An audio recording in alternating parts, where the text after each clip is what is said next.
আসসালামু আলাইকুম প্রিয় বন্ধুরা, আজ আমি চলে এসেছি অন্য একটা কোথাও। আজ আমি আমার ছাদ বাগানে নেই, আমি চলে এসেছি সেই বাড়িটিতে, যেই বাড়ির সাথে আমার 30 বছরের নিবিড় সম্পর্ক। বাবার বাড়ির পরিচয়ের বাইরে যেই বাড়িটির সাথে আমার অবিচ্ছেদ্য অংশ জড়িয়ে আছে ওতপ্রোতভাবে। 30 বছরের সম্পর্ক, শুধু সম্পর্ক বলবো না, সুসম্পর্ক। আমি চলে এসেছি আমার শ্বশুর বাড়িতে। আমরা যখন বাড়ি আসি তখন আমার বাড়িতে যে সদস্যরা থাকে তারা সবসময় চেষ্টা করে আমাদের পছন্দনীয় কিছু করতে, অর্থাৎ আমাদের পছন্দের খাবার, আমাদের পছন্দের ফল।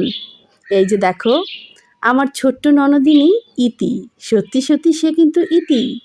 9 ভাই বোনের মধ্যে ইতি সবচেয়ে ছোট। সে আমাদের জন্য নিয়ে এসেছে কচি তাল।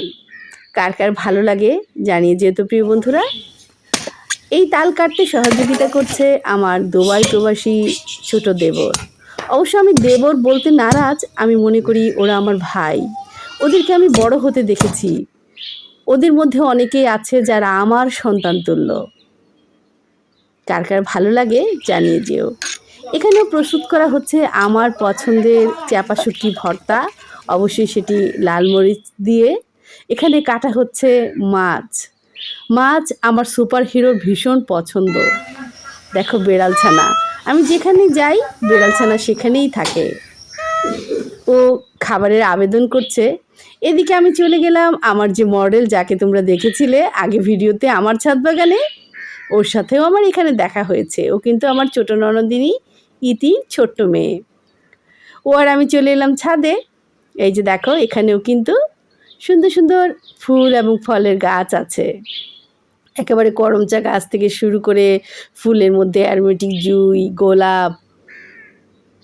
এই যে দেখো, নানা রঙের পত্তলিকা, ভীষণ ভালো লেগেছে আমার। এটি আমার যে প্রবাসী দেবর আছে, ওর ওয়াইফ, অর্থাৎ আমার ছোট্ট একজন আপু, ওই বাগানটা নির্মাণ করছে ওর ছাদ বাগানে। এখানে আমি চেষ্টা করছিলাম আমার মডেলকে দিয়ে তোমাদের উদ্দেশ্যে ঈদ মুবারক বলাতে। সে কিছুতেই বলতে রাজি নয়। শেষমেশ কিন্তু সে বলেছিল, কিন্তু আমার অনেক কষ্ট করতে হয়েছে। তোমরা শুনে নাও তাহলে সে কি বলেছিল, এবং আমি দেখিয়ে দেখিয়ে দিচ্ছিলাম তুমি এরকম করো ওরকম করো। এই যে দেখো, ভীষণ মিষ্টি দেখতে।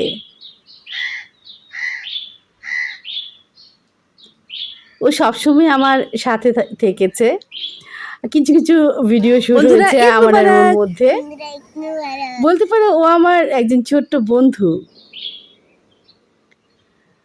আমি এখানেও একটা রিলস বানাবার চেষ্টা করছিলাম, কিন্তু হাদিসটি আমি যখন বললাম তখন দেখলাম যে আমি আয়াত নাম্বারটা ভুল বলেছি, আর সেজন্য এটি আর আমি রাখিনি। কিন্তু পরবর্তীতে আরও একটি হাদিস আমি বলেছি, যেটি তোমরা দেখতে পাবে। তোমরা তাহলে শুনে নাও সেই হাদিসটি।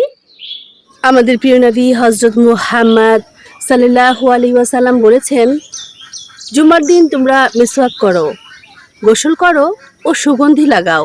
মিশকাত, হাদিস নাম্বার 1398, সালাত অধ্যায় 4। আমি বেশিরভাগ সময় চেষ্টা করি একবারে ভয়েস দিতে, সেটি করেছি এখানে। দেখো আমাদের নেইমারের আগে যাকে দেখলে সেও কিন্তু আমার ছোট্ট একটি আম্মু। এই যে আমার মডেল ক্রমাগত আমার সাথে শ্যুট করে যাচ্ছে, দেখতেই পাচ্ছ তাকে। সে কিন্তু খুব স্পন্টেনিয়াসভাবেই শ্যুট করছে আমার সাথে। আম কাটা হচ্ছে আমাদের জন্য। আমাদের সকল পছন্দের জিনিসগুলো ওরা আমাদের খাওয়ার চেষ্টা করে প্রতিনিয়ত। এখান থেকে আমি চলে গিয়েছি পাশের বাড়িতে আমার জেঠিমাকে দেখার জন্য। দেখো কিভাবে কাঁঠাল ধরে আছে একেবারে গাছের আগা থেকে গোড়া পর্যন্ত। এখানেই দেখা মিলল খুব সুন্দর দুটো মিষ্টি, কিউট বলতে পারো তোমরা, ছাগল ছানা। আমার জেঠিমা ভীষণ রকমের অসুস্থ। তোমরা সবাই আমার জেঠিমার জন্য দোয়া করো। 2বার স্ট্রোক হয়েছে, ওনার জন্য সবাই দোয়া করো প্রিয় বন্ধুরা। সেখান থেকে এসে দেখলাম মাটি প্রস্তুত হচ্ছে ঢাকা নিয়ে যাওয়ার জন্য। গাড়িও প্রস্তুত রাখা হয়েছে। এখন শুধু খেয়ে চলে যাব প্রিয় বন্ধুরা যান্ত্রিক ঢাকা শহরে। এই বাড়িটির সাথে আমার নিবিড় সম্পর্ক 30 বছরের। এই বাড়ির উত্থান পতন সব আমার চোখের সামনে। কখনো সময় হলে অবশ্যই শেয়ার করব কিভাবে একটা পরিবার ধীরে ধীরে গড়ে ওঠে। সব কিছুই আমার এ বাড়িতেই অভিজ্ঞতা অর্জন।